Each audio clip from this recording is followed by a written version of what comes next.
My dear friends in Jesus Christ, when you listen to the gospel, it's a bit difficult to understand, but it gives a lot of meaning to our lives. See here, Jesus wept over Jerusalem. Why and what is the reason behind? See, they were unwilling to recognize God's presence in their lives. They were unwilling to recognize Jesus for who He is in their life.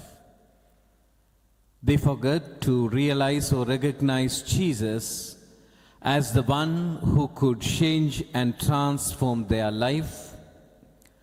They were unwilling to embrace the truth, and at the same time, they were rejecting Him as the Messiah and the Lord of their life.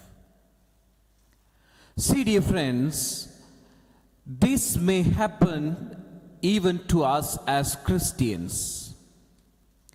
See, sometimes there can be choices and there may be things coming up in our lives, and sometimes we have to give Jesus the rightful place in our lives, and we should accept Him as the Master and the Lord of our life, and we too might fail to recognize Jesus as the people of Jerusalem.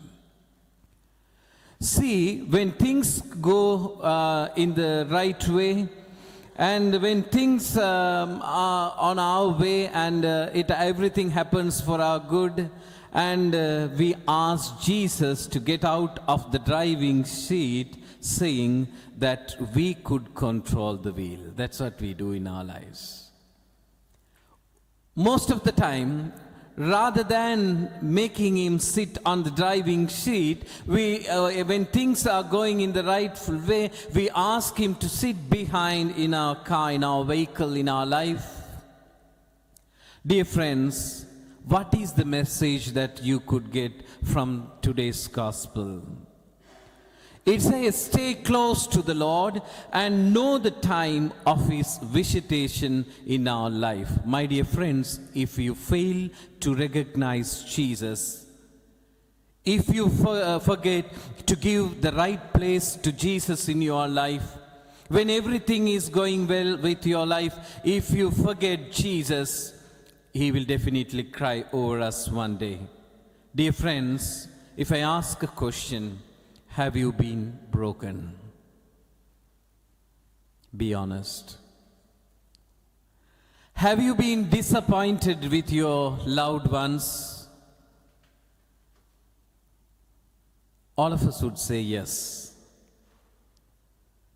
In some way or other, we are broken, we are disappointed. But you know, my friends, God could do a miracle out of it. And even that broken situation could become a blessing for all of us.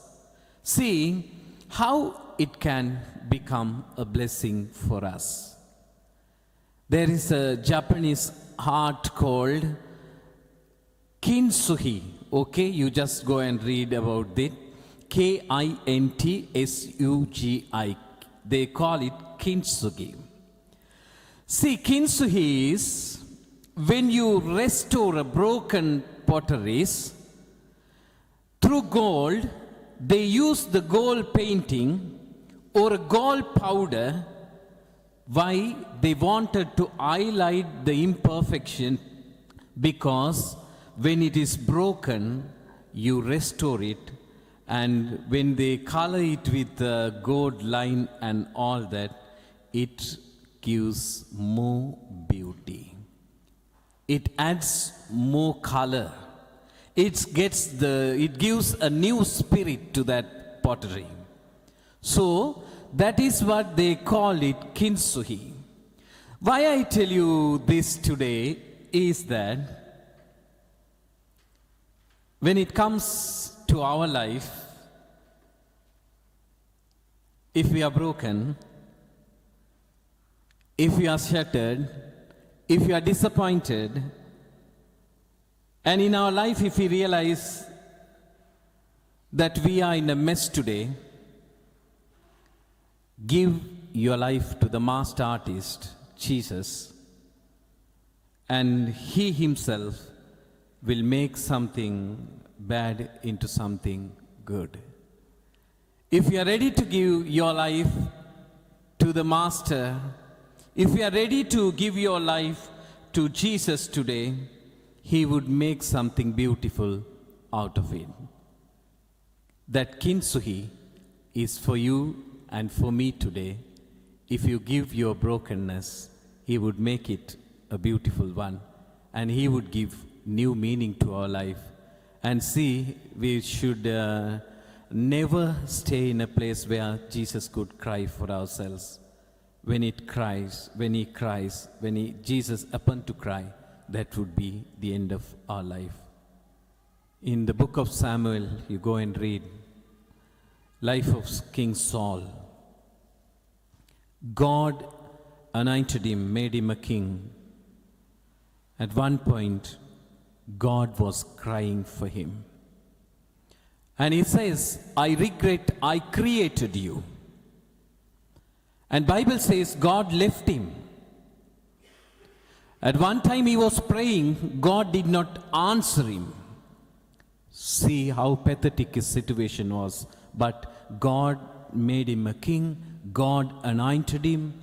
God changed the core of his heart. All what you can see in the Bible. But see, my friends, at last God was crying. And at the end of his life, this man was praying to God, and God did not answer. Same thing might happen to us. Unless we try to recognize Jesus' presence in our life, unless we live a life which is pleasing to Jesus, unless we try to stay close to the Lord and know the time of His visit, sometimes He might cry over us, and that would be the end of our life, my friends. So let's change our life. As I told you, let's surrender ourselves in the master artist, give our life to the master artist Jesus, so that He could do something out of our life which is very pleasing and meaningful. Having these thoughts, let's pray during this Holy Eucharist.